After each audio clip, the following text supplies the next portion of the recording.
fellow Falcoholics. Oh, hold on. Camera's not working. False alarm, false alarm. Thank you guys for being patient. Welcome to episode 140 of the Falcoholic Live. I'm your host, Kevin Knight, at Falcoholic Kevin, joined by a very special guest this evening. He is Brett Jukes, the Executive Vice President of the Blank family of businesses and a longtime viewer of the show. Brett, how are you doing this evening? All good. Really good to be with you guys.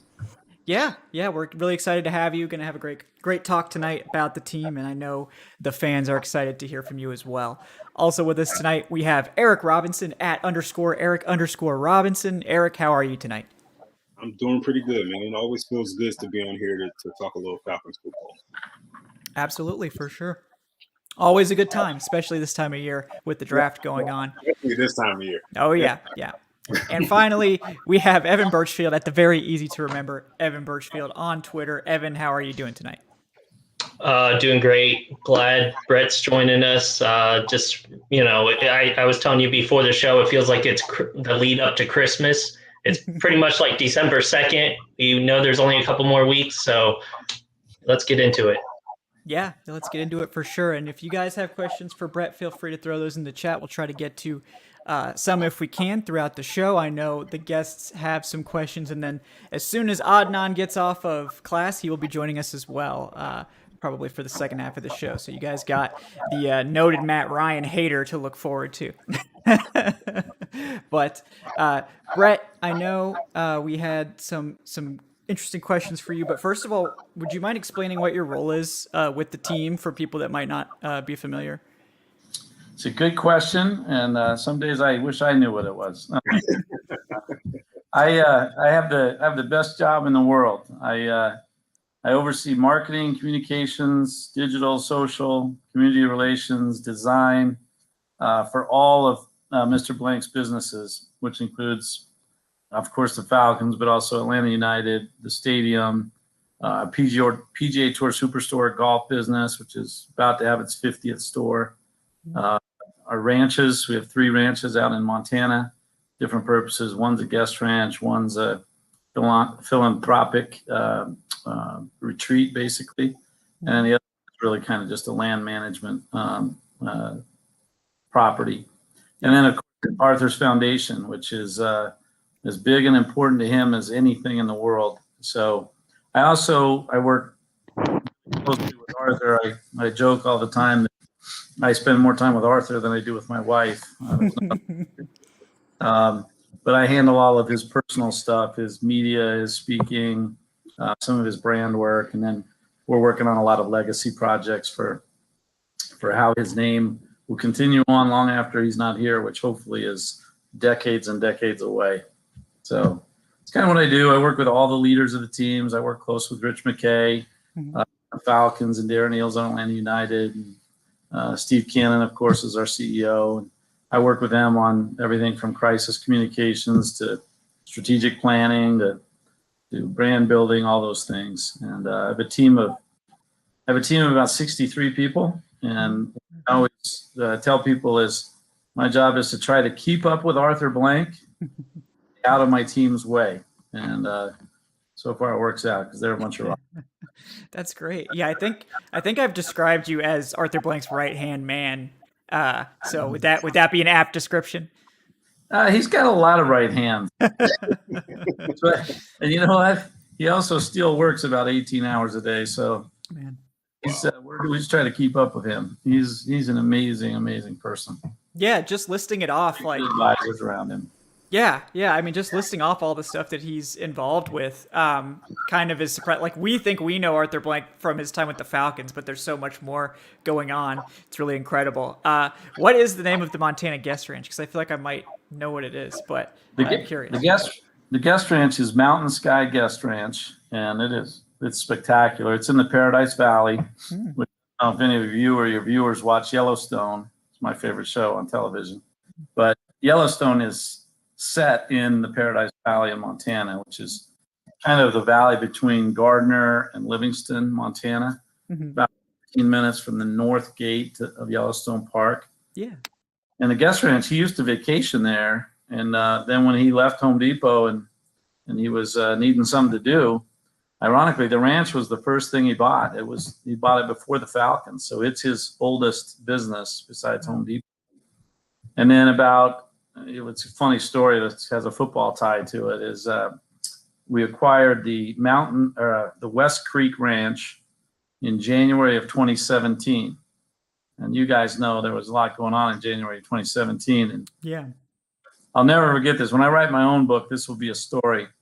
Is we had made the acquisition was done, and he basically made us announce the acquisition the day after the NFC Championship game. We're buried here. We've got a million things, but Arthur's like, no, we got to get it going. We got to get it going. That's It's really illustrative of how he thinks. Is he's just doesn't stop, and he had grand visions for West Creek. And I got to tell you, he gives it away to people that are working on big problems to go out there and do think tanks and try to solve problems, big ones. There's been people out there working on PTSD services for soldiers, to rural health care, to social justice issues, to environmental groups and other things. And they don't have to pay for it. They just go, and it's an amazing place for them to do their work. And some really cool things are about to start coming out of it from the 3 years that it's been operating. So those are the ranches. Mountain Sky Guest Ranch is where you can go with your family. West Creek Ranch is the philanthropic one. very cool. Very cool. All right. Well, I do want to open the floor to you guys as well. If you guys have any questions for Mr. Jukes. I got a question for you guys. I can't believe we're 4 minutes in and I haven't been asked about the red helmets yet. I think Evan was waiting. Yeah, he was waiting it. in the wings. Yeah, he was ready to go. We can save that. Do you for a have higher rating any? day. Yeah. Do you have anything you can share on it? Anything?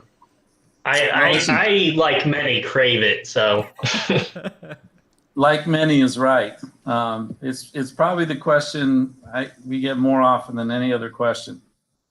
And I think most people know that there's an NFL rule on a single helmet right now. There has been talk in the last couple of years that is going to be amended. And I will, without breaking any news tonight, I can tell you that the day that happens, the red helmet is pretty darn popular, not just outside our building. So, we actually, when we did the uniforms, we looked at a couple schematics just to see what it was like, or what it would look like with the new uniforms, and there's some pretty cool ones. So there's some stuff locked in a safe somewhere that ever get a green light. I can tell you that there is a lot of people that have an interest in the red helmet. All right. Yes, I think that's what people would want to hear. So yeah, that's All right, I'll talk to you guys later. I'm done. That's all. Yeah, Evan's got what he wanted. The one thing I will say is probably the thing we hit the best on with the last uniform is the matte helmet. Yeah. Love the new helmet, and I do too. I got a couple right here I'm looking at. I love it. So, if you could get that one and an alternate red, that wouldn't be a terrible thing. Yeah. I want to know. I'm interested in how the red helmet would look with the gradients too, because I don't know if I'm one of the few or I think people warmed up to the gradients when they saw them on the field, but I liked them, so I think that would potentially be a pretty cool look as well. So. Yeah, there's some. Mm-hmm. I didn't mean to cut you off. I just had the other thing I love that came back is the black end zones. I don't know if you have any part in that, but thank you. It looks amazing on the field. And that's all I got to say. Interesting story on that. So obviously your uniform is the biggest manifestation of your brand that you have. And, we were thinking way ahead on those things that, we looked at so much data. We did so many focus groups, old fans, new fans, young fans, fans that live in state, fans that live out of state, all sorts of data. And black was just dominant. People wanted black uniforms. And you started thinking beyond that to the end zones, to how your website looks, how everything. I'll tell you this, the operations team at the stadium does not love the black end zones. They love how they look, but they are pretty hard to change over and clean up. Particularly when we have to do all of those quick turns. Like if you have a soccer game the next day or Yeah. or a convention's coming in there, it takes a little longer to get that black off, but guess what? It's not going away. I promise you that, because everybody loved it. Yeah, it looks great. I have a question for you. So you pretty much served a similar role with NASCAR prior to coming over to the Falcons. So what prompted that transition from NASCAR to working alongside Arthur Blank?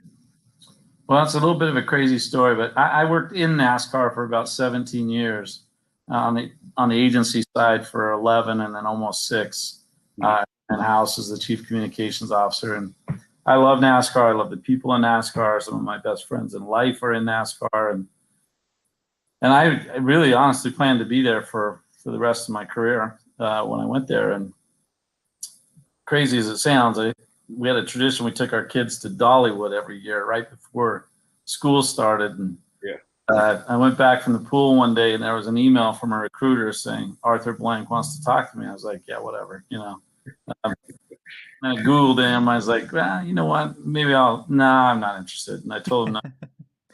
And the recruiter was pretty persistent. Said, no, you need to do this. He wants to talk to you. And long story short, I did, and actually interviewed with him the first time. I had left Darlington, the race in Darlington, drove over here, and then I rode back to Flowery Branch with him in his Sprinter van. And we talked. But interesting, the connection that kind of ultimately greased the whole skids was Joe Gibbs. Joe and his family are very, very close to me, and I have a really good relationship with Joe Gibbs Racing. And obviously Arthur and Dick Sullivan, who's now the CEO of PGA Tour Superstore, had done the Home Depot racing deal with Tony Stewart and Joe Gibbs Racing. So they have a long relationship. And come to find out that Arthur and Joe had talked about me, and Arthur basically asked permission, even though I didn't work for Joe, to have a conversation. And it just ended up being the right fit for me. I love football. I was so excited about the opportunity to open a stadium and launch a soccer team and grow a retail business. And Montana is really cool for me because I'm from the West. So really just everything came together. And then the clincher was just spending time with Arthur. Right. I remember driving back to Charlotte that night. And I was just like, I would be an idiot to not do this if I get the chance. And I got the chance the next day, and here we are. So how many times have you actually been to the NASCAR Hall of Fame here in Charlotte? Well, I actually oversaw the NASCAR Hall of Fame for 3 years. Yeah, so Winston Kelly, who's the executive director there, is a dear friend of mine. And one of the actually things I'm most proud of about NASCAR is I oversaw the voting process and everything from 2012 through 2015. And I created the media award named for Ken Squire and Barney Hall, and then the Landmark Award, which, in any sport, you have your guys on the field or on the track that actually do it, but you have a lot of people behind the scenes that make it go or invent things that change the game. So we created a Landmark Award. So there's 2 permanent displays in the hall that are part of the induction every year that I created. Super proud of that. And I'll always be a NASCAR fan, unapologetically so too. So I have an 11-year-old son, and he just had his birthday a couple of weeks ago, and he loves race cars. He grew up, of course, a Cars fan. He's seen every Cars movie hundreds of times. So I actually took him to the Hall of Fame to help him celebrate his birthday, and he absolutely loved it. That's awesome. It's a great place. It is. It really is. And I'm not too knowledgeable as far as the historic image that it brings, that it has. But I really enjoyed myself there as well. I mean, there's a lot of exhibits that were there, a lot of hands-on experiments that you were able to be able to enjoy while there. So I really enjoyed that. That's good. That's cool. It's a cool place. Another question for you. Taking it off the football field with the Falcons here. So you're from Utah. So graduated from BYU. So I did. I actually want to know, how do you feel about their football program going forward? I mean, they've had a lot of success in recent years. And of course, it looks like they're going to be having the number 2 overall pick being selected this year, and Zach Wilson. So how do you feel overall about where the program is going, and where do you see it going in the next 5 years? Eric, how long do we have here? Yeah, all night, Brett. You said 10, so we're good. I want my team to ask me this question in the office every day, and nobody will, because their minds can't go past the SEC. So, oh yes, typical. I got a lot of pent up BYU talk I can get out. Seriously, the reason I'm in this business, probably if you go back to it, is I was an intern at BYU in the athletic department when Lavelle Edwards was the coach. For the rest of my life, I mean, I love Coach Smith, I love Coach Quinn, I love them all. There'll never be anybody who I revere or respect more than Lavelle Edwards. And he was so kind to me. I was just a dumb little intern. Always by name, always treated me with respect. It was great. And, so the program was, Lavelle built an amazing program, and things got tough. We're independent, and that's a hard thing to be now. Right. And while I know a lot of reasons for the decision. I mean, BYU is one of the few schools that has its own TV deal with ESPN. Right. Very lucrative for BYU, puts them on TV, which kind of goes to the mission of the school and everything else. But it's hard. I mean, you guys all know, if you don't go 12-0 and beat a couple of named schools, forget it. You're at the Weed Eater Bowl. We spent a lot of time there. So I love our current coach, Kalani Sitake's done a great job. He's an alum, which is really important for us. He's done a great job recruiting. And they had 6 combine guys this year. Mm-hmm. And they ended up Micah Simon, who ran in their pro day. He didn't get drafted last year. He's already been signed by Carolina. So they have some players. Yeah. And I got to tell you, I watch every play, every snap, every year. And so I'm all in. I think the future's tough. Just if you're not in a conference, it's just hard. Right. But I like what Kehlani's built, and I think this year obviously helped him in recruiting. They've had some good transfers, and what's crazy is when Zach Wilson got hurt last year, mm-hmm. the backup was Baylor Romney. He's the brother of the receiver.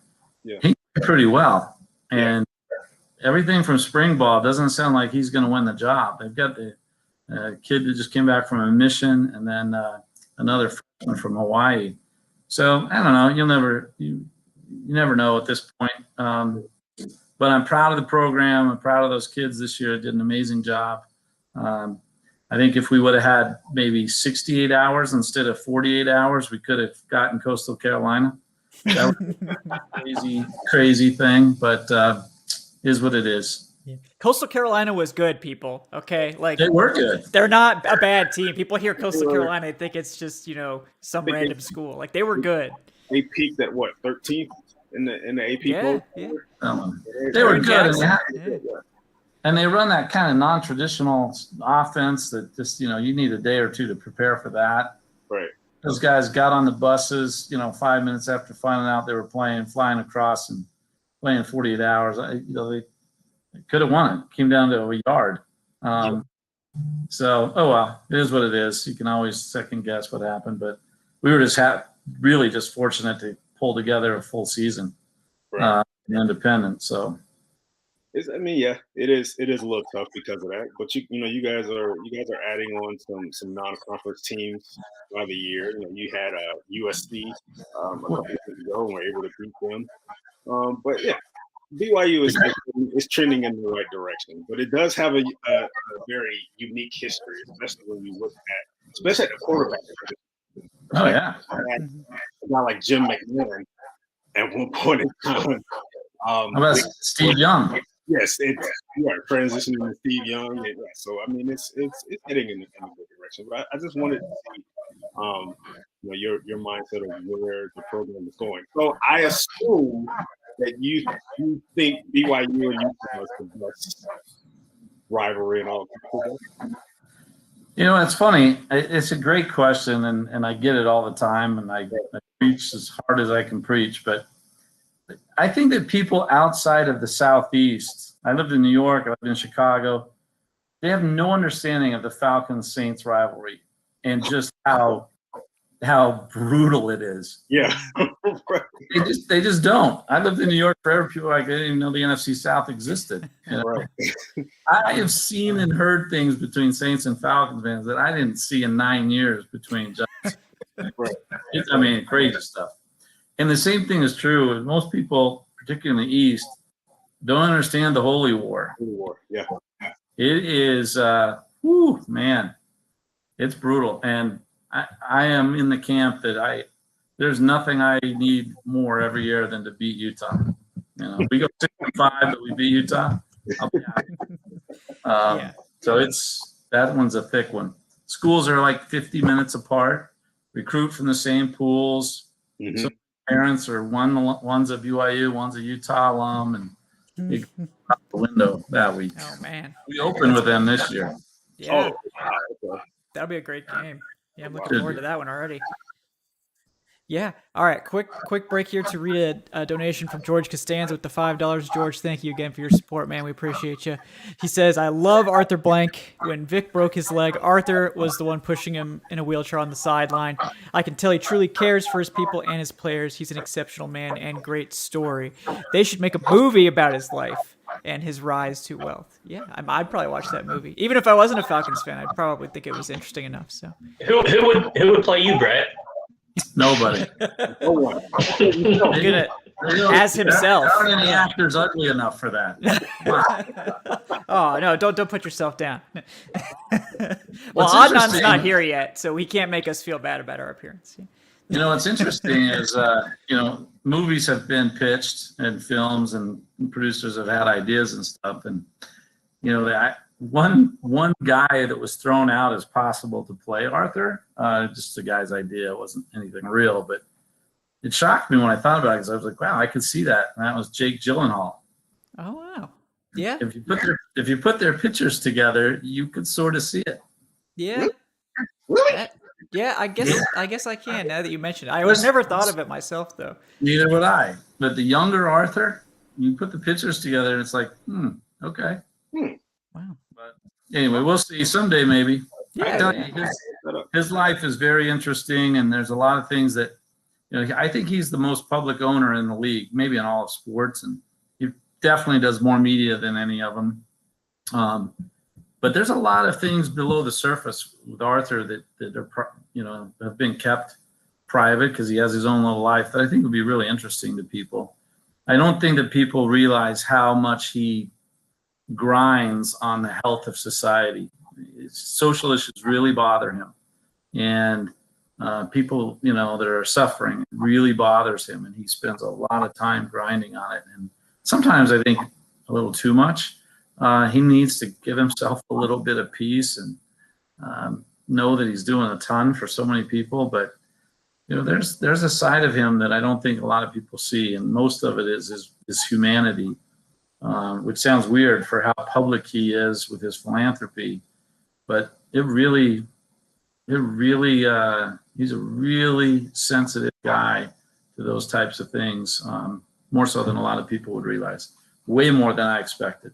I mean, I've been around a lot of senior leaders over my whole career, and he's as genuine article as there is when it comes to caring about people.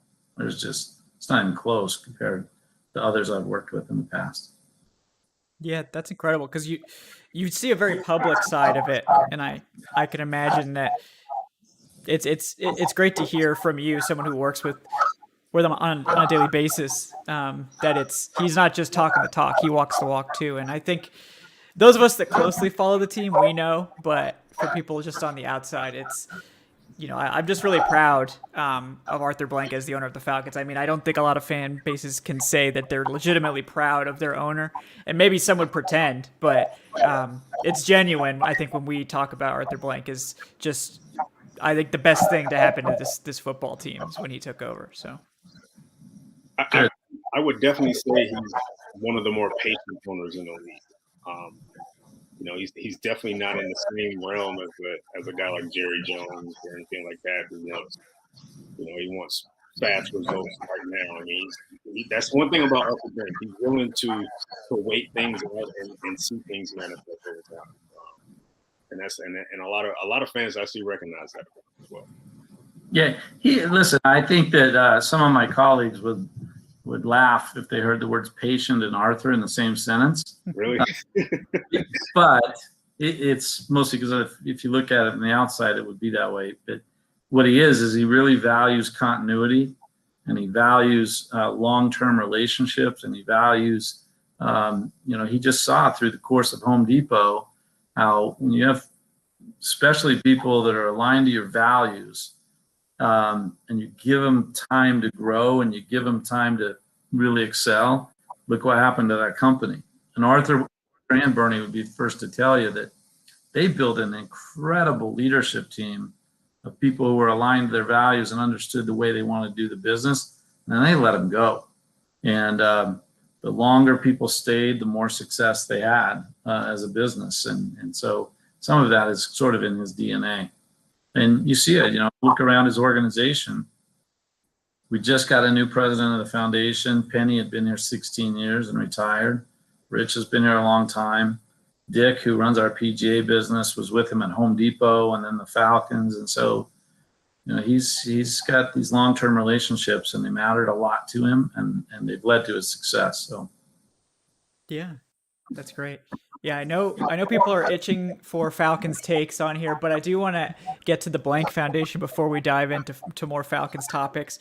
It's involved in a ton of stuff, but I didn't know if you could mention maybe some of your favorite projects or things that the foundation's involved in right now. Wow. Shoot. That really would take a long time. I'm sure.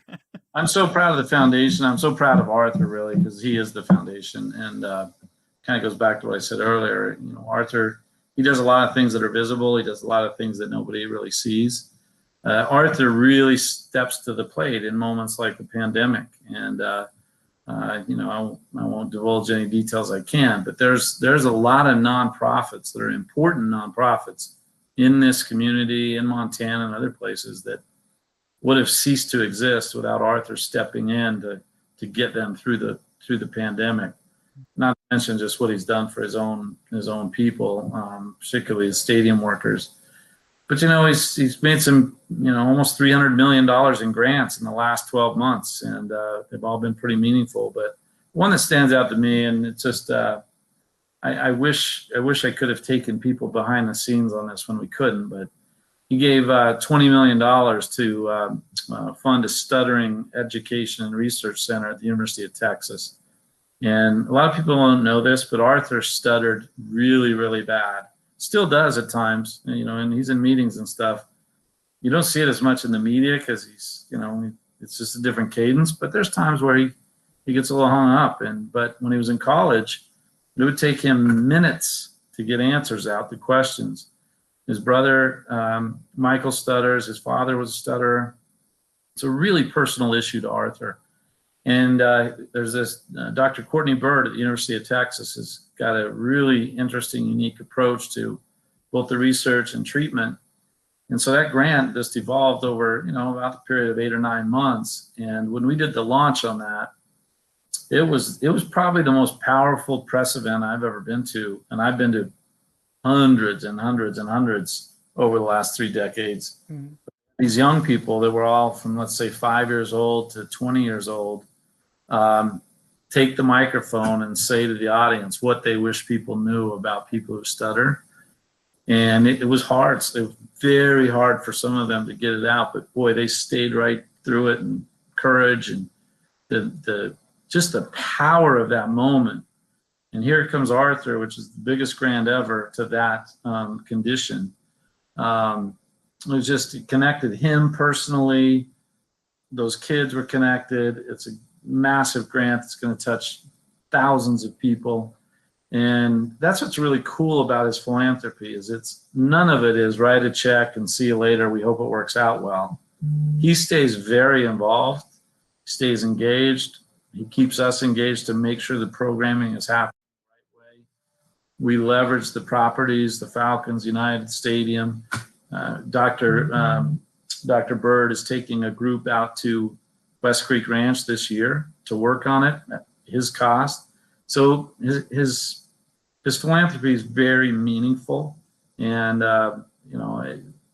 he's now over 800 million in giving since he left Home Depot, and he has grand ambitions that that number will more than double here in the next 6, 7, 8 years. And so it's really cool. A lot of focus on youth development, very big focus on democracy and journalism, and a lot of passion in the family towards environment and protecting our environment and things for the future. So that's kind of the upshot. Yeah, that's incredible. It's great to hear about all that stuff.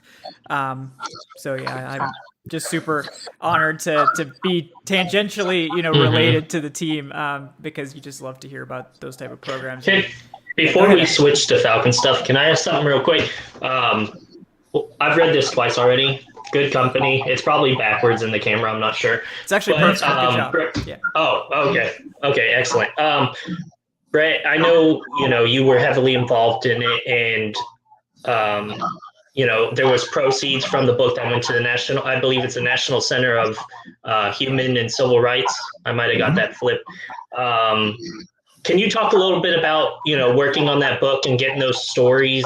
One of my favorite stories, everybody should get it because it's got a ton of Falcons insight. One of my favorites is about right as Blake was buying the team, he got on the team plane after a loss, and instead of flying up front, he went in the back and sat with the players and talked to them, and pretty much was like trying to get insight on what they want to get better and all this kind of stuff. So can you just talk a little bit about the book and like how it all came together?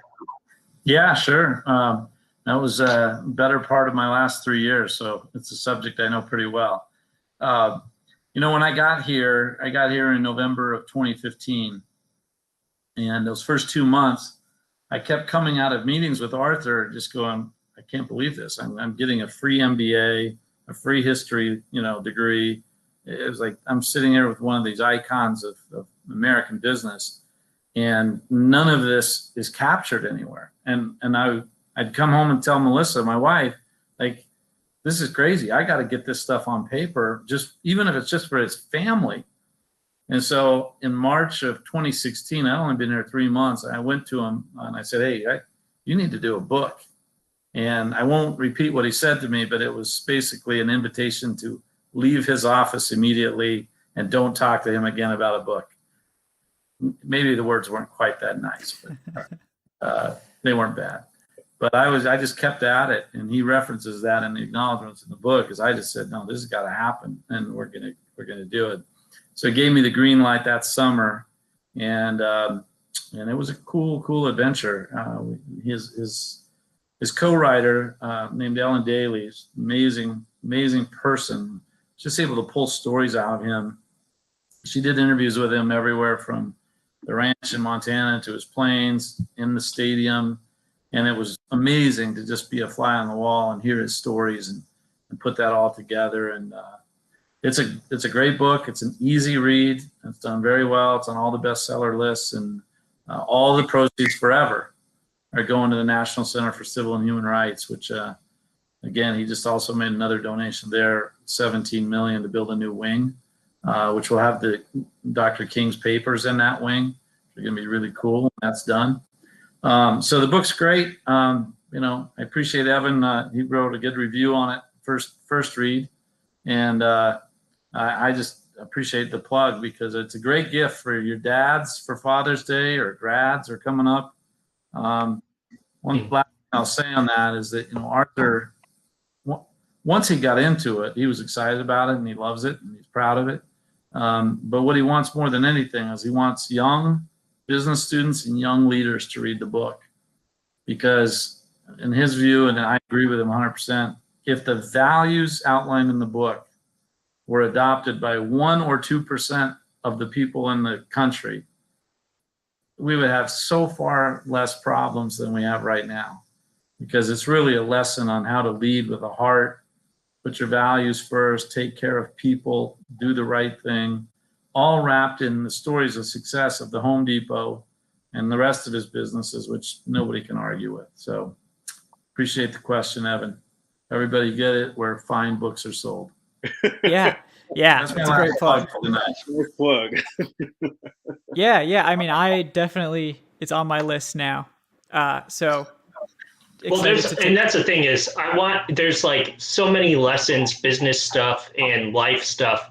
But if you're just wanting Falcon stuff, there's a ton of it. I mean, just all the different things he's went through.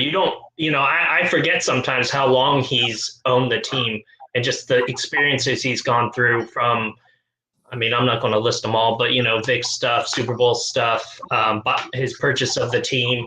It's just pumped full of it. And I don't want to give anything away, but definitely a good read. Like I said, I've already read it twice. Tons of good quotes in there. Just, yeah. Let me give one thing away. Everybody should get it to read chapter 9. It's my favorite chapter in the book. It explains why he goes down on the sideline, the whole history of that, which roots back to a statue that's in the family office in Buckhead of a Sioux warrior named Strongheart. And it's a really cool story. It forever answers the question of why he goes down there, win, lose, playoff, preseason, doesn't matter. And that's the question I get, besides the red helmets. That's the number 2 question I get. Why does he do that? And now I just say, read chapter 9. Yep. All right. I'm sure people will want to find out because it's been, I guess, the topic of some debate among fans, but he's doing it for a good reason. It's for a good reason, folks. So it's really cool, actually. Yeah. I'm excited. I got another question I want to toss out there for you. Of course, last year was a very unique year across the entire NFL landscape. But with all the happenings that came with COVID and the protocols and things of that nature, how did that change how you guys were able to work in the front office? How was that? How did that alter everything upstairs? Well, a lot of fans don't see that and they don't know that, of course. So yeah, well, I will tell you, it's a great question, Eric. I probably should have written a book about that whole thing. From July 17th on, you go to Flowery Branch and test every day, every morning. Wow. Saturday, Sunday, holiday, it did not matter. We had to go and test. And the protocols and the movement of the building and who could be in the building, so carefully managed. I've said it to a lot of people, I'll say it again forever, is through the heart of the pandemic, the safest I ever felt was in Flowery Branch. I mean, it was like a clean room, basically. Right. The protocols were so tight, you knew that nobody in the building had COVID. They couldn't because they're testing every single day. If there was any flag, you're out. The cleaning that was happening, we had to wear these little tracer bracelets that would time and track how long we were with somebody within 6 feet, which contact tracing. It should not be lost on anyone. The NFL did an amazing job, an excellent job. And Roger and Dr. Seals and the ICOs in each team, the fact that we did not lose a single game all year, astounding. Astounding with how many bodies you have that you have to play football, banging into each other on the field in practice, traveling, the whole thing. It's amazing. Yeah. So now for us, our team, the communications team, the digital team, basically we had 3 or 4 people that could be in the building ever. The entire rest of the team was working offsite. So we launched those uniforms with everyone outside the building. Wow. We executed games and created all the digital content you see on our social handles, digital, pretty much all of it outside the building. Travel was so limited. Press conferences and everything, all via Zoom, except for few media standing up on the top of the hill, which we thank them and God bless them for driving out there every day. Yeah. Far away, you can't even see anything. So basically, there isn't any part of our operations that weren't impacted. And again, I just give Rich McKay and others so much credit for how they handled it. And then to think that you had a coach and GM change 6 weeks into it, with just the change that creates in the building and the pressure on everything and start search and all those things. I'm really proud, really, really proud of our team, really proud of the NFL, because there wasn't anything that was normal. Really, the only thing that ended up being normal was the actual football game. Game itself, yeah. That's really the only thing that was normal. Everything else was not. It was weird. It was really weird. And I'm so glad, hopefully, we're on a different page this year. Yeah. Go get vaccinated. Yep. I have Another got good mine. Yeah, you get the rest of you guys. I expect you to as well. It's we would make it mandatory at the Falcoholic, but we're not actually allowed to do that. So you should still get it though. Just to support the cause, guys. It's a good idea. Yeah.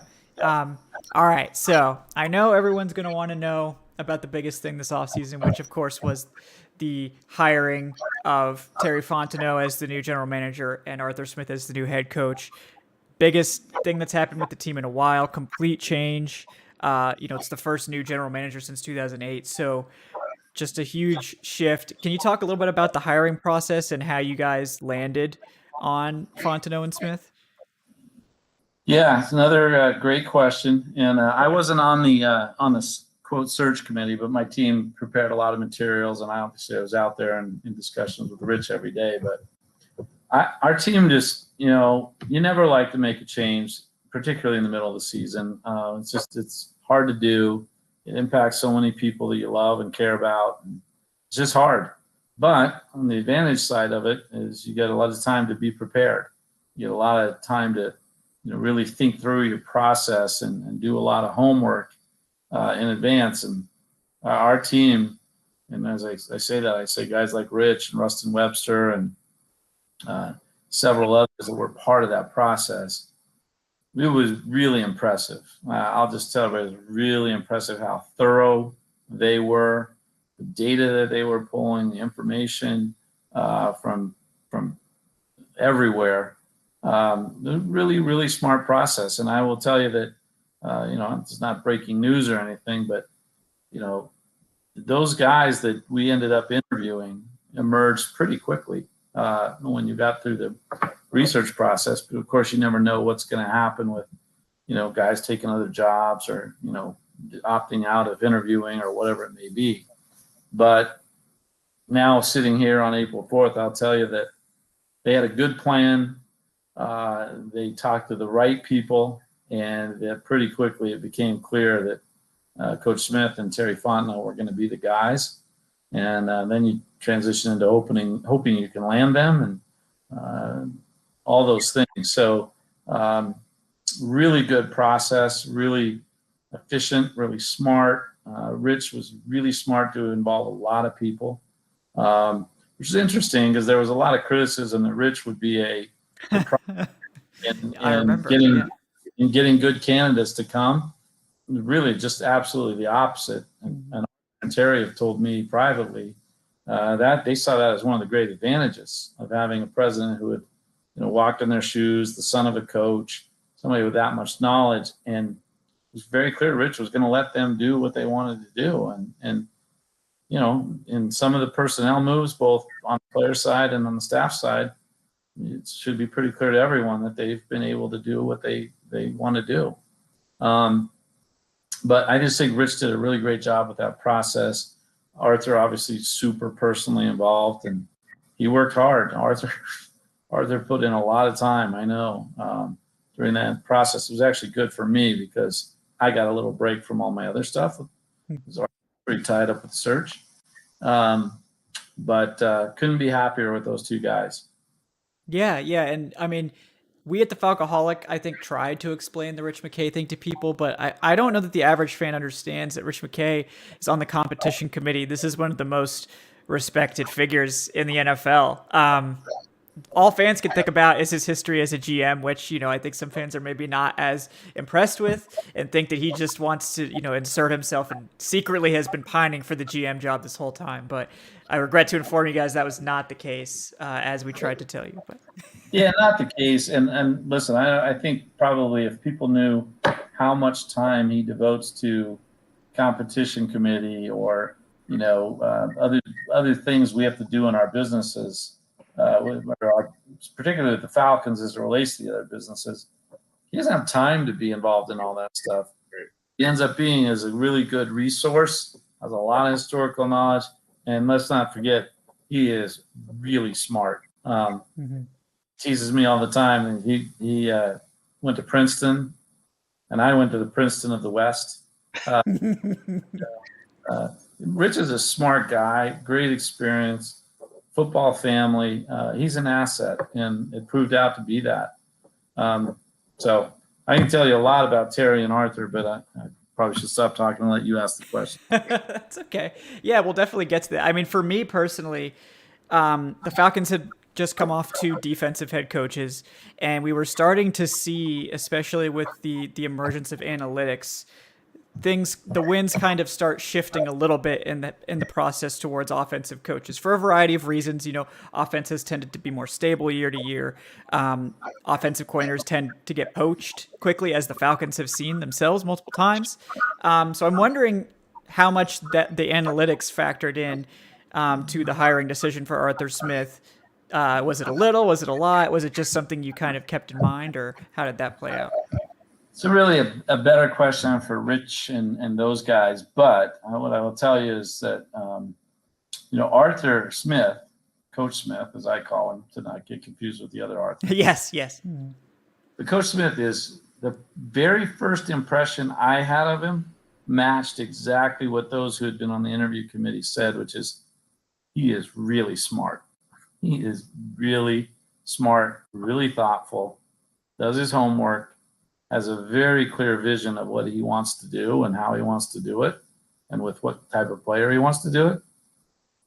And guys like that you always hear people are really well read when you're talking about business executives and other things like that.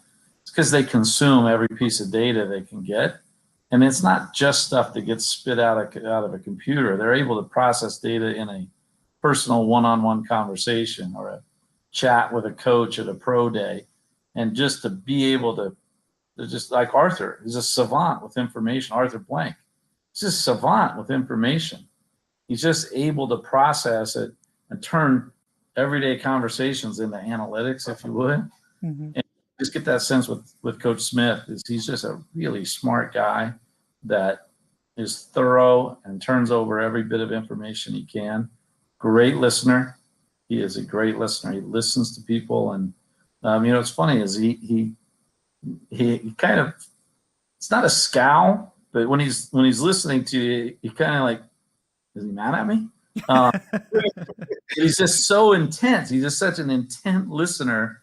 And I love that about him. It's just really, really great. We presented to him something the other day, and he was just locked in. And so I think that's what the fans are going to see. You're not going to see a bunch of cheerleading and rah-rah, and you're just not going to see a lot of that. You're going to see a lot of facts. Here's the information. Here's what we did well. Here's what we didn't do well. And then he's going to move on to the next thing.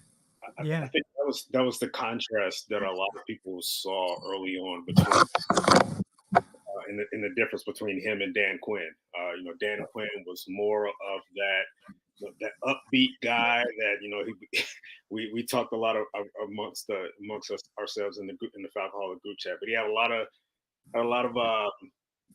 of puns, had a lot of sayings and things of that nature, and compared to Arthur Smith, who was straight to the point, focused. And it probably has to deal with the fact that who his dad is over the years. Had to listen to those, that type of guidance from his dad growing up. Yeah, you know what? Listen, I will forever love Dan Quinn, and coaches. All coaches are different. Mm-hmm. They have CEOs. They're all different. They have a different approach of how to get things done. Doesn't mean one way will or can be more successful than the other. This means it's different. But that is a clear contrast between Coach Smith and Coach Quinn. Is when Coach Smith is he's a very serious person. Not that EQ wasn't, but Coach Smith is just very serious. And listen, He's 3 months into his first head coaching job. Yeah. He's focused, and it's cool to see. And he's got a really cool thing going with Terry. They are in lockstep, regardless of what you may hear or think. They have such a good plan. You feel really confident whenever you're with them that they both have a clear vision of what they want to do, and I think that will be seen in time. If you just look at the free agent stuff we've done so far, and then you go back and you pull up Terry and Arthur's first press conferences that laid out their vision. Yep. There's no daylight between what they said and what they've done. It's aligning. Yeah, it really is. It really is. Yeah, for sure. So I love to hire. It's funny that I think a fan put me on the spot in like September and asked me to name the next head coach. And I was like, well, Eric Bieniemy is a favorite. Joe Brady was gaining some hype at the time, but I was like, I think it's going to be Arthur Smith. He seems like kind of a under the radar guy. It's never the first name that comes to mind. And so it's funny, like looking back, like, oh wow, yeah, Arthur Smith did get the hire, but it was a hire that made a lot of sense, I thought, for the type of offense the Falcons like, the personnel they have, the quarterback they have. I know Arthur Smith has talked about being versatile and being multiple and building the offense around the players that he has. Do you think we're going to see a similar offense to what he's run in Tennessee, or do you think we're going to see something totally different based on Atlanta's personnel? Well, that's a much better question for Coach Smith, for sure. Yeah, you could ask him. I'm the PR guy, and you'll get a chance to ask him. But listen, I think that successful coaches, they go to their strengths, but they also, I'm a huge Utah Jazz fan. Anybody that follows me on Twitter sometimes probably thinks I work for the team, that team. I revere Jerry Sloan. Jerry Sloan, if anybody follow him, was like, he was so true to what he believed, but he was also really good at adjusting to his talent. And like when they got Hornacek from Philly, all of a sudden we were shooting threes, and he'd been preaching pound the paint for 10 years. Now all of a sudden he had a weapon out there. He's like, okay, well, I'm going to adjust this. And I just think great coaches, they have a core philosophy, things they believe in, but they're good enough and smart enough to adjust to what they have. And I think Coach Smith will do that. Super smart guy. He's built an amazing staff. It's funny, on the facility, I think we should be using those "Hello, my name is" patches, because every corner you walk around, there's somebody new, and I'm like, I don't know who that is, especially wearing masks. But his staff is really going to be good, I think, and I think they're smart enough to adjust to what they have, but they have a really clear vision of how they're going to build the team in the future. That's pretty apparent when you talk to them. We'll see that here in 3 weeks, I think. Yeah. Obviously, fans want to know about the draft. Don't expect, I don't think they should expect you to tell us who they're going to pick, because I doubt even No idea. If you told us, you'd have to kill us, and there's a lot of people watching, so that'd probably be messy. But what do you have any take on what you think the focus is at 4? Obviously, all options are on the table. With all the trades that happen, they seem to be in a really good spot to basically be a wild card in the truest sense of the word and do whatever they want. So, do you have any takes on that? Any thoughts or preferences? Oh, I have thoughts and preferences for sure.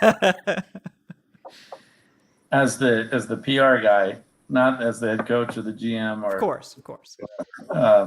Listen, I think that you never want to be drafting 4 ever again, or you just don't want to be drafting here. But I think that they've done a great job of laying out their vision and their philosophy of how they want to play, type of player they want.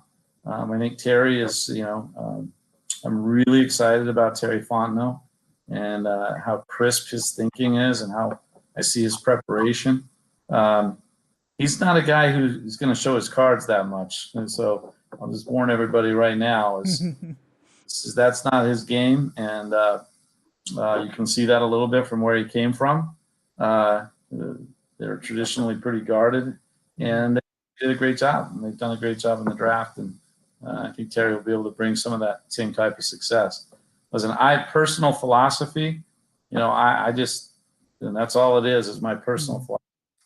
I kid Arthur all the time that, until I came to Atlanta, I was a lifelong 49er fan. Grew up out west.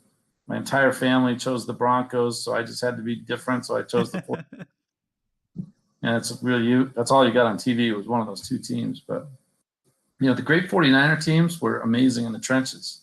They were deep in the trenches. They were deep in the offensive line. And even in 2012, which I know was painful for Falcons fans, if you go back to the draft that changed that team, they had 2 first-round picks, and they used them both on offensive linemen. Took the tackle. They took Mike Iupati, put him next to Joe Staley.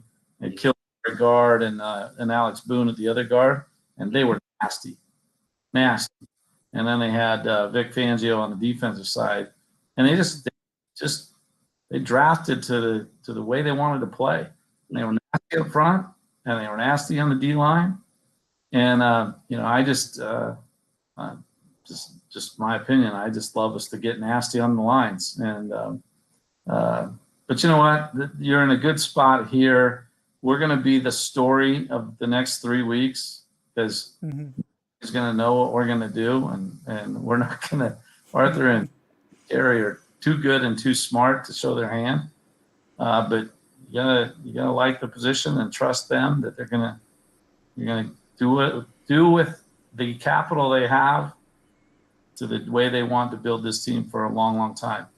I think the most important thing out of the whole thing is, and hopefully most people caught this in the early pressers, is Arthur Blank and Arthur Smith and Terry Fontenot want to win every game they play, including this year.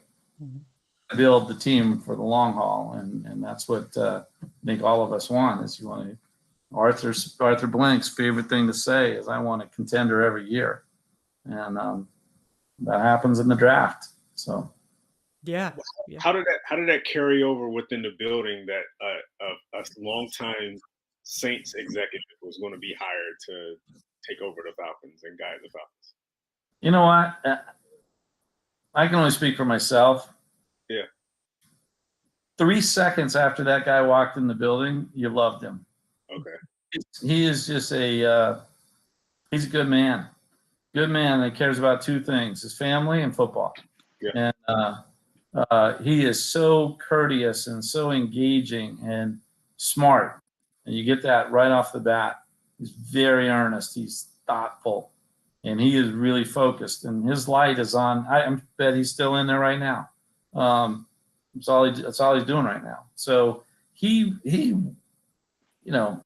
I think everybody in the building trusted Arthur Blank and Rich and everyone to get somebody that would be great. And then he walked in the building, and it was like he charmed everybody in 5 seconds with his intelligence, his character, his demeanor, and just his clear focus. Really good guy. I have one little anecdote I'll share with you that just my young lady that works with me named Laura Fawaz, who I had her up at the facility this last week. First time up there, she's sitting at the desk, and she was the project manager on the book, actually. And when Terry walked by, I said, "Hey, Terry, meet Laura." She was the quarterback on the book.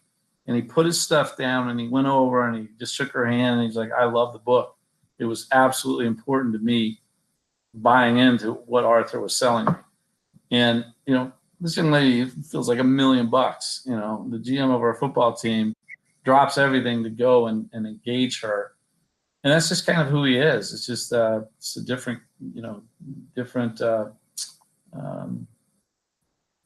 just felt instantly that this guy was like all in. I care about you. We're going to do this together. And I just think that both of them and the staffs that he built, there's just a really cool energy in Flowery Branch right now. Really cool. Yeah.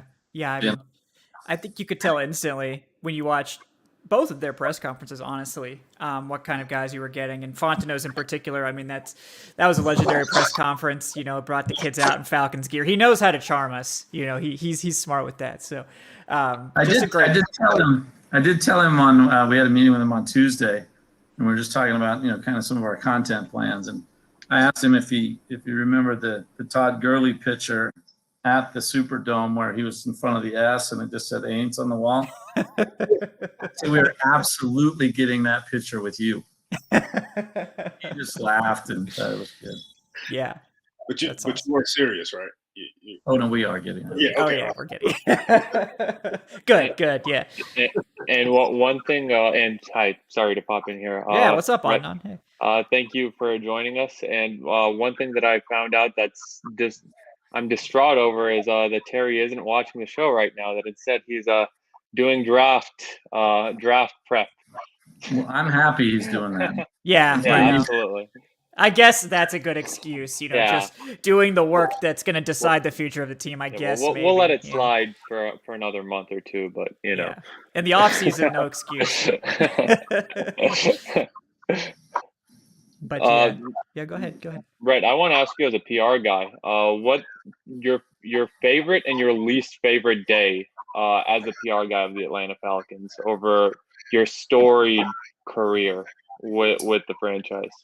It's interesting. It's a good one. Well, everybody's going to think I'm going to jump to the Super Bowl for both of them, and it's neither of those.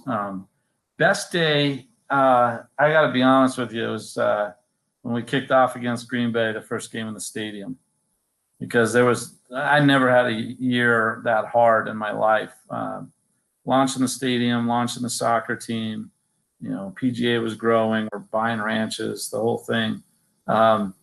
That was, I'll never forget how hard our team worked, and especially in those closing weeks to get the stadium ready to go, and then to have that thing on NBC on Sunday Night Football packed. It was just it was electrifying personally. Thankfully, we won the game and it was a good game and whatnot, but it wouldn't matter. That night was just amazing. First day, that's easy. The day that we let go of Dan and Thomas. Doesn't mean I didn't agree with what Arthur chose to do, but that's one of the things that sucks about this business. Good people get let go times, and when you have a personal connection with them and you care about them and you really care about their families, and little Mason Dimitrov, I'll never forget after the Super Bowl, Arthur just holding him outside the locker room, and you get attached to these kids, and my son's name is Mason. He's the same age as Mason Dimitrov. And so, and my wife very close with Stacy Quinn. So those days, even though sometimes they're necessary, sometimes they suck. And I don't have any hesitation saying that. The drive to the facility that day was terrible. Drive home was terrible. The night before was terrible. It was just terrible. And, I wish both those guys great success. They're good men, and I care about their families. And I'm super excited for Coach Smith. Super excited for Coach Fontenot. But those are bad days. Yeah. It's always sad, and I don't think a lot of fans don't truly understand because they don't work with them every day. I mean, I think obviously some of the media that actually do get to talk with Dan Quinn every day, talk with Thomas Dimitrov every day, it's a totally different story, because I think it's so easy to see people involved with NFL teams as just a picture, as just a caricature, and when things aren't going well, they become the face of everything wrong, and they're just people. And it's always hard to move on from people that you really like, regardless of the business and what's going on. But yeah. You're right, Kevin. And remember, in that situation, you're not talking about 2 men and 2 families. You're talking upwards of 30 men and families that ultimately are impacted. And it's hard. It's the business we chose. I don't think sports will ever change where people get lifetime appointments and things like that. But it is tough. Yeah, for sure. All right. I know a lot of people have asked about Dean Pease. Obviously was brought in after Arthur Smith was hired. Did you guys maybe know or were suspicious that Pease might be joining Arthur Smith before the hire was made, or did that kind of come together quickly afterwards? Yeah, again, remember, I wasn't on the That's actual right. You committee. did say that, yeah. So, and I wasn't in the interviews. I've watched them now since. Coaches, they come in, I think the interviews are different than, when you go interview for a job at, a store or something, Mhm. is these guys are coming in with their plan and giving some indication of who they think they can be bringing with them. It's never always happens perfectly to how it's laid out, but I think that one of the things that was important, for Coach Smith or any hire that's made around the league is they're selling not just themselves, but their plan and the type of defense they want to run and the type of people they think can come with them.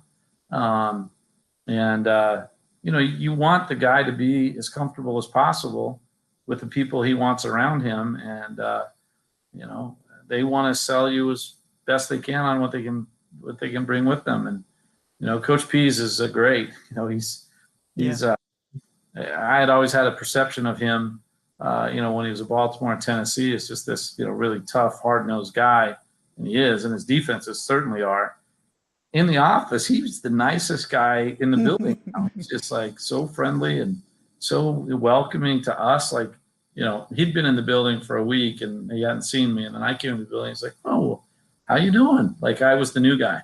I'm like, "Well, I've been here for a while," but it was really good. So I think they've built a great staff. There's a lot of energy in that staff right now. Really cool.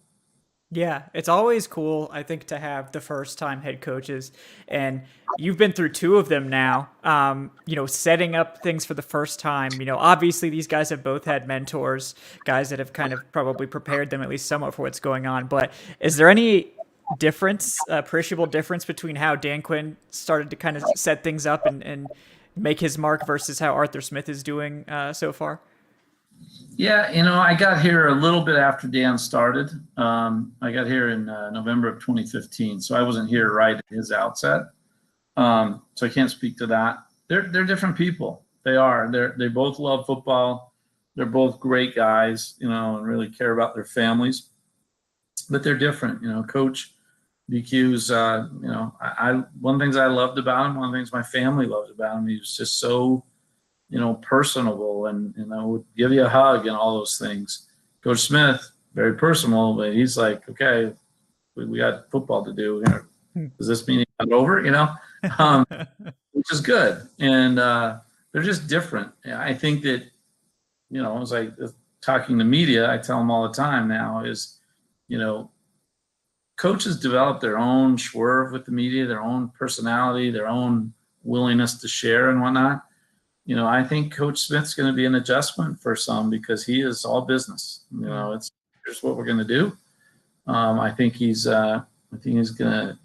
wants to have a great relationship with the media. He said that, and he understands how hard the media work and how important they are as a conduit to the fans and all that. But he's not going to be laying out his game plans. And he'll be pretty smart with the information that he shares. I think same a little bit with Terry. Yeah. But coaches are going to get judged on every single thing they do. It's the hardest job in the world. I mean, CEOs of Fortune 100 companies sometimes have to do media 4 times a year when they do earnings. Mm-hmm. Head coaches do it 4 times a week. Mm-hmm. And guys like us, me, you, and everybody that's listening, we hang on every word. Yeah. And when people get spun out over a third string left tackle sign 10, like, what are they doing? It's my God. Yeah, it's just crazy, the scrutiny, but that also is the strength of our game. It's why they just did those TV deals at the numbers they did it, because we love it, man. I'm a fan too. And we hang on every transaction and every scrap of information we can get about an upcoming game, especially if it's the Saints. And I think gaming will make that even more someday. But I just it is what it is. It's a very, very tough job to be a head coach, and you have to. I always tell our coaches, whatever sport they're in, is just be authentic. Just be you. Don't go out there and try to be anything you're not, because people smell that out in 1 minute. And if you're not consistent, then they will tear you apart. So if you want to be all business, be all business. If you want to tell jokes, but don't be a chameleon. And I don't think Coach Smith has it in his DNA to be anything other than he is, which is great. I think he's going to be really successful. Yeah, that was one of the more interesting things for me, was adjusting from Dan Quinn's style. You know, you can watch the videos of his interviews. He's just very, boisterous. He gets really into it. He's very animated. And Smith is, like you said, all business. Just like he sounds like a supercomputer sometimes. Like, oh yeah, we're gonna do this, and this is this detail about this player and this formation and all. Like, he just sounds like a walking football encyclopedia, which is, I appreciate that in my coach. So the recall is very impressive, and it'll be an adjustment definitely for media and fans. But yeah, I'm very excited about that. But I do want to give everybody else a chance to ask questions as well. So if you guys have anything else, go ahead.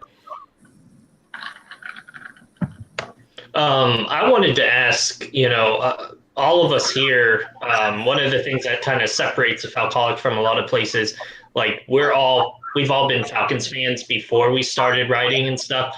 Like, I've been a fan since I was 6 years old. This past year, as like strange as it was and everything, I don't know if you were personally watching games at the stadium, but do you know like what Blank's thoughts on? I mean, it had to have been surreal to just be in an empty stadium when normally there's fans and stuff like going on with the game environment and stuff. Evan, it was terrible. Yeah. I'm not even going to sugarcoat it. It was. I hated it. It was the first year in 26 years that I didn't go in a press box the whole season, because I was a tier 2, so we were sequestered in a suite. So at the home games, we were on the home sideline down in the corner up in a suite with like 4 fans around. There's sometimes you could hear the quarterbacks making the call, and I'm up on the first concourse, that was kind of cool but weird and eerie. And when you have big plays, there was no energy to the building. I again, like I said earlier, I think the league deserves all the credit and then some that they can get for pulling off the season. And I hope we never have to do it again that way. It's just wasn't that fun in the building. Yeah. Yeah. I mean, I'm so impressed that we didn't lose any games, like you mentioned. I mean, it was incredible. I think, a lot of us were obviously very cautious about the state of the NFL. The season kind of was kicking off right at a kind of a bad time. So I was very worried that the season wasn't going to finish. So it was definitely a relief to see that it did go off. It wasn't perfect, obviously, but I think it's about as well as we could have hoped at this point. There was a time where we weren't even sure there was. I don't know what the inside was thinking, but the outside, it was like they were talking about, well, there'll be a season, and thankfully there was one, and I know a couple games like were like rescheduled or whatever, like later in the week, but. It was one of the things that kept me sane just watching football. So, it's a great point there you make, Evan, that was a real, in my opinion, was one of the most pivotal moments of last year for the league was the draft, because every team's digital metrics were off the charts. The ratings were off the charts. And it was like, people want this. It was a break from the crazy, relentless news about the pandemic and the political scene and all that stuff. And in my opinion, the way the draft went, that put the wind in the sails to say, you know what? Not only can we do this, we need to do this.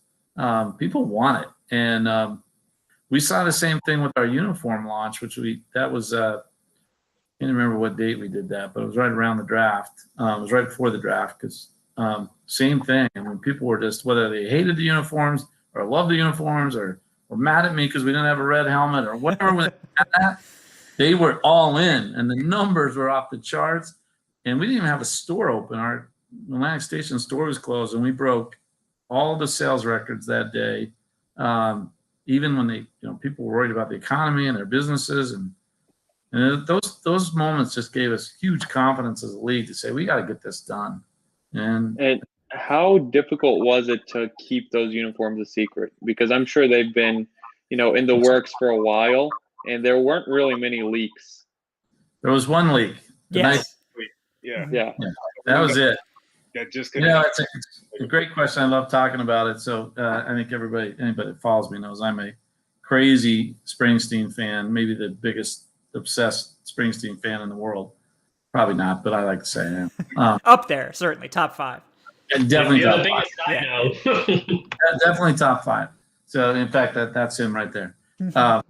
But the uniform process is crazy what you go through. It's a 3-year process, working with the league, working with Nike, working with the distributors, obviously doing your own creative and all those things. It's a long process. I think it could be shortened, but charged. It was a long process, but it was right after the NFC champ or the NFC playoff game at Philly that we lost the year after the Super Bowl. It was that Monday, and we were having a season debrief, and we talked to Rich and Steve and said, "Hey, it's time. Can we get permission to go?" And it was in that day that they said, "Yep, let's go. Call the league, and we'll figure it out."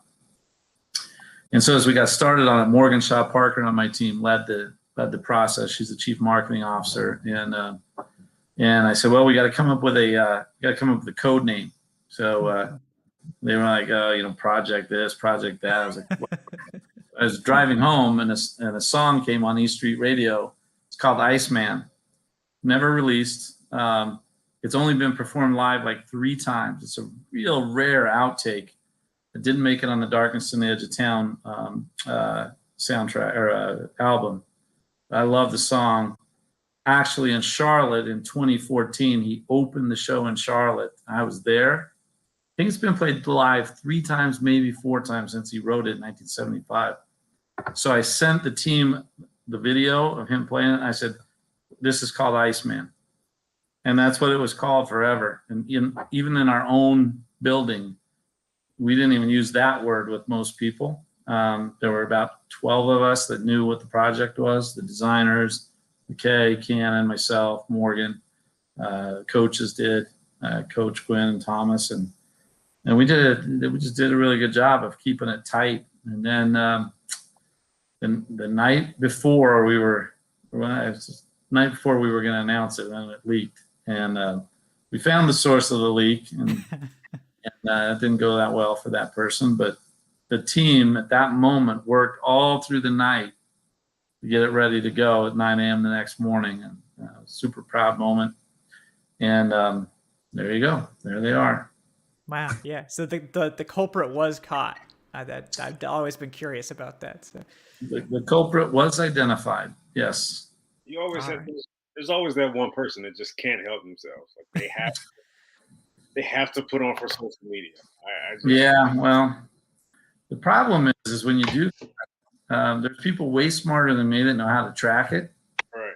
And you're never. And actually, what's weird is the person sent it to someone out of state and said, "Post this." So it wasn't even like it was that elaborate of like a scheme. Yeah, and the person that posted it wasn't even the guy or the person that captured it. It was just somebody who's like, "Oh, my buddy said to do this," and so much. I mean, you missed 3 years worth of work there. Yeah, it sucked. It's like the night before. Yeah. We were pretty disappointed, but we were also, most of them don't ever last that long. So we did a good job, and it was fine. And yeah, it was super impressive. I remember contemplating, guessing where are the leaks, and there just never were any. Mm-hmm. Mm-hmm. No, I'm proud of how well we kept that one tight. Yeah, that's great. Yeah. You guys have any more questions for Brett here? Well, just back to the uniform thing real quick. How different was it seeing something you worked on for, you said 3 years, like you see it up close and stuff, but then actually see it. I mean, I don't know if you had simulations to kind of see what it would look like on the field. Obviously no football was being played at the time, but then to see it in action with real humans running around, how did that make you feel? Yeah, it was pretty cool. I mean, it's really cool. It's the process is interesting, and one of these teams should document the whole thing and do it as a documentary because it's pretty amazing. You see it on paper and you're like, I don't know. And you're like, oh, that's really cool. And then Nike goes and they make the prototypes and they send it to you and you're like, wow, that's ugly. Something you loved or something you're like I've posted this before. A lot of people know this is the schematic. I hated the gradient. I did not like it at all. when they sent us the uniform and Morgan had hired these models that looked like football players, they walked in the room. I was like, that's cool. In person, it was just way cooler than it was on the paper. Mm-hmm. And the TV networks in the NFL, another little top secret thing, we had to turn off the Halo board, but we put models on the field running around with it so that the TV, we could see what the TV looked Oh, like. wow. Yeah. And so, the in-stadium cameras were shooting it. The network sent one camera. It was like, and they're trying to do that to figure out, glares off helmets and how do the numbers appear. And the networks have to approve it. It's one of the other pieces Oh, wow. of it. That's technically not right. They don't have to approve it, but if they say, "Holy crap, that looks terrible," that won't work. Then the league would not approve it. But we passed every milestone we hit. And last thing I'll say about uniforms, which is interesting, as you go into it, it's like anything else. You can use the same thing I'm about to say with the draft. A third of the people are going to say it's the greatest thing ever. A third of the people are going to say that is the worst thing. These people are idiots. I don't know why they couldn't see that is terrible. Yep. And the other third is like, we'll see what happens. What's interesting is the data that came out almost instantly when we did the fan thing is the helmets off the charts. Everybody loved it. The black, everybody loved it. The white road ones, which I love them. There was a prototype that we did of the white road ones that they literally looked like stormtroopers. Mm. It was cool, but there were a couple of league technicality things that made that one not work. And of course, people were like, I don't like the gradient, or people didn't like the black. They wanted the white pants only. It's a mixed bag, but over the time, we kept measuring it over the year. The people who liked the gradient steadily went up, and then after we played in it, I guess, I don't know, we played Detroit. I can't remember who played first. It went way better than I thought because they saw it live on the field. And of course, they said, I love it a lot more, but I need a red helmet. Always in the feedback. Always in the feedback. Yeah, it suspiciously looks as if they could have been designed with a possible, red helmet in the mix. We can't confirm these possibilities, but I'm not feeding your conspiracy theory. Yeah. But yeah, I'm definitely excited, for the potential combination that could occur if the league were to approve such a rule at some point on a future date that we don't know. But yeah, anything could happen. Anything could happen. It's all possible. We're just talking here. But yeah, guys, anything else for Brett? I don't have anything. He's really been a gem tonight. I appreciate you coming on here, taking time out of your busy schedule to join us knuckleheads and talk a little bit of football here. I thank you for coming on for us. Hey, I've enjoyed it. I'll come back, and you know what? Knuckleheads or not, you guys are important to what we do. We appreciate it, and I'll tell you, Mr. Blank reads the stuff on your site. I don't know if he watches because I don't. Oh no. Nighttime. Oh, but don't put that pressure on me. Nobody reads more clips than Arthur. He's a data guy, and but really, on a serious note, anybody that's helping our fans engage with the Falcons, we love it. We appreciate it. We're big boys. We can take the criticism. I personally laugh my butt off half the time at some of the stuff. There's a few that I'm like, that might be a little on the edge, but I appreciate it. And our Matt team Chambers, you guys keep doing what you do. Yeah. The what? Yeah. Matt Chambers, maybe. Yeah, he likes to push it sometimes. No. That's part of it. I'll leave you with this as saying Arthur Blank always says, hey, in the positions we're in, if we don't have a thick skin, we're not going to make it. So just enjoy it. But he also says, hey, we want our fans engaging with us, and when we don't live up to the expectation, we deserve to hear it, because his whole thing is he wants a championship team on the field and in the community. And we feel like we win the Super Bowl every year in the community. And we're going to keep going as hard as we can, try to get him and you, the fans, that trophy. So, again, just appreciate what you do. I really appreciate you having me on. I've enjoyed it. Happy to do it again if you guys, if your ratings don't crash and you think it might be, give me a call. Yeah, no, absolutely, we will for sure. And yeah, we try to be as fair as possible, but I think we know we're doing a good job when approximately half the fans say that we're way too nice and lenient, and the other half say that we're just being mean for no reason. So generally, that means you're about right if you've got the two extremes going.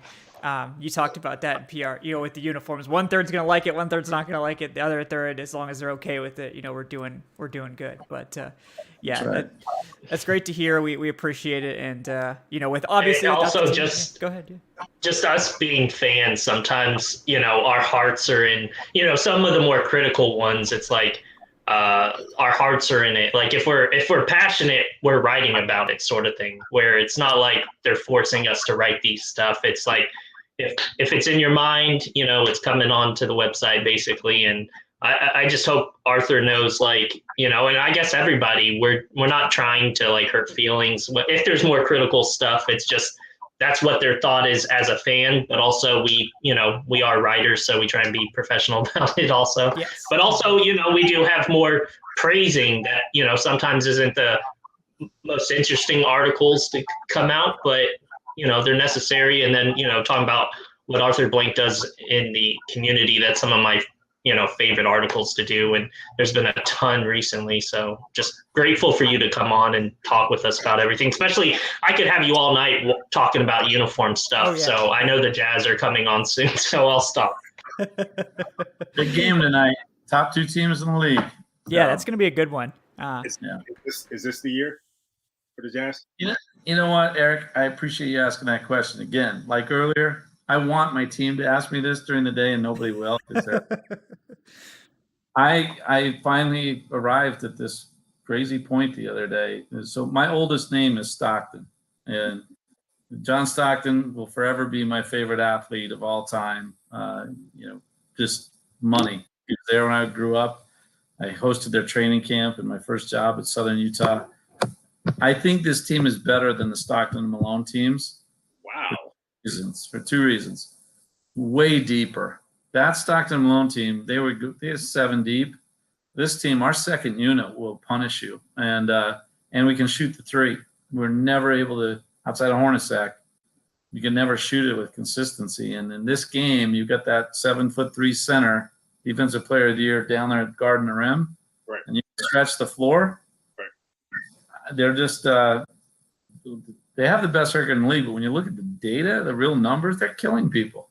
I mean, they're just killing people. So there's that LeBron James guy who's gonna, shuck off his cast and walk onto the court in the playoffs and be dominant. Yeah.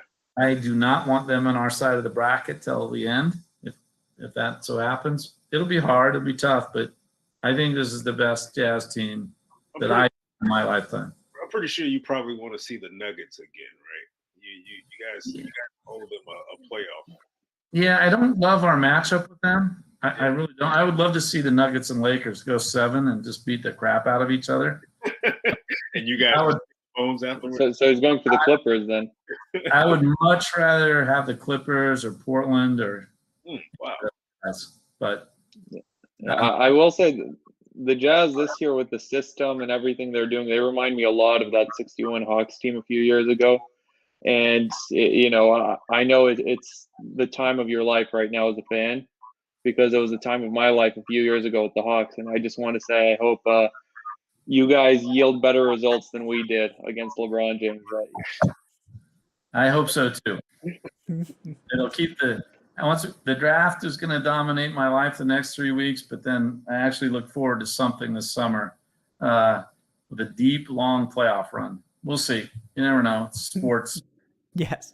All right. We have one final audience question from George Costanza with a $3 donation. He wants to know, he says this is a big deal. It's the biggest question on his mind. Are you for pineapple on pizza or against it? Oh, this is critical. This is Yeah. I love pineapple on pizza. Love it. Absolutely love it. Delicious. All right. We're ending this now. No, I'm just kidding. But here's the deal. My number one fruit, period, is pineapple. I would have pineapple on I put it in spaghetti if they had it. I love pineapple. So yes, I'm firmly pineapple on pizza. All right, that's good to know. Yeah, I mean, Wait, Brett, is a hot dog a sandwich? A hot dog is indeed a sandwich. Yes. okay. Yes. All right. Oh, that's You 0 broke for the 2 right Falcoholic Live tie. So Yes. at least we can move forward on that now after 3 long Finally. years. Yeah. Finally. Finally. Yeah. I will I'm say I'm not stopping my crusade. that's okay. That's okay. I don't blame you. No, I will say fresh cut pineapple is really, really good. Like if you just get stuff out of a can, it does not compare. So if you think you don't like pineapple, like I like pineapple as a fruit, I'm just not the biggest fan on pizza, but fresh cut like sliced pineapple is awesome. Totally different than anything else. So Fighting that hot dog as a sandwich battle for years, man. Well, Eric, sleep well tonight. yeah, he's got it. I will. I appreciate it. All right. Well, before we sign off, want to thank our guest this evening, Brett Jukes. He is at BJukes on Twitter. Brett, anything else you'd like to let the people know about tonight? We just appreciate their fandom, and we know there's a lot of ride or die Falcons fans out there, and I think you should be really excited about the future. And we just appreciate the fandom. Rise up.